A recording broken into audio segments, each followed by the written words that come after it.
Truth is comprised of information and facts, but it also includes God's original intent, making it the absolute, objective standard by which reality is measured. Truth has already been predetermined by God. Truth must resonate internally in order to have any validity externally.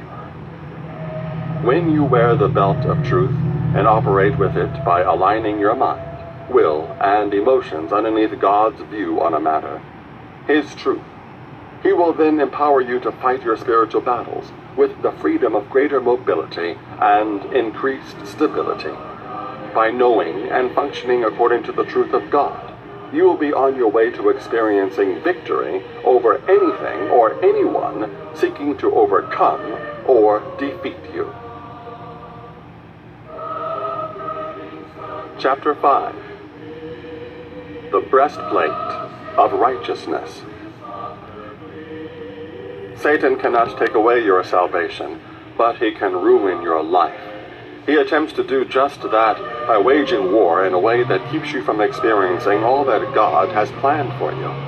His aim is to prevent you from realizing the full potential of your life and salvation. As we have seen earlier, one way Satan does this is by trying to shift your gaze off of the spiritual realm and onto the physical realm.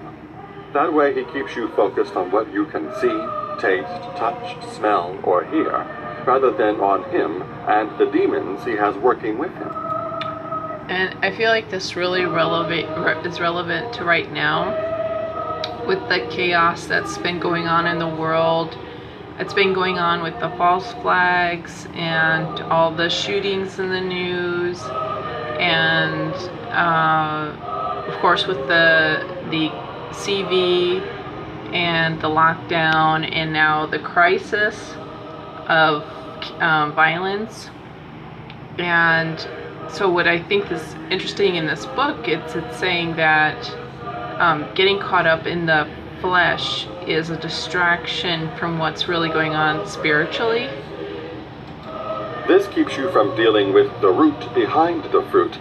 So the root of the chaos and the violence is spiritual, it's supernatural. It's not, even though we're seeing authoritarian behavior, the authoritarian behavior only occurs because of supernatural, spiritual evil going on.